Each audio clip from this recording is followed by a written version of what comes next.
550 человек.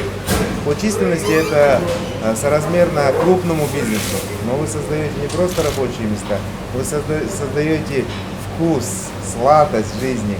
Знают компанию на территории не только Павлодарской области, но и по всему Казахстану. Когда-то лет 15 ездили в Европу, все было упаковано, а мы думаем, ну как, кто будет за это платить? Сейчас постепенно рынок уже сформировался. Вы отправляете на экспорт Российской Федерации. Да. В принципе, как там? Отзывы? Ну, хорошо, берут.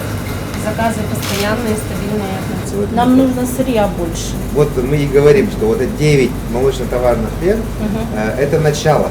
Расширение будет, поскольку сегодня 101 тысяч гектар орошаемых земель, мы хотим в ближайшие 3-4 года увеличить до практически вдвое.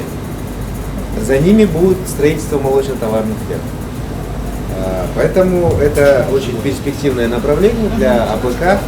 И, соответственно, это не просто, это уже качественное молоко, которое вы можете сразу же использовать у себя на переработке.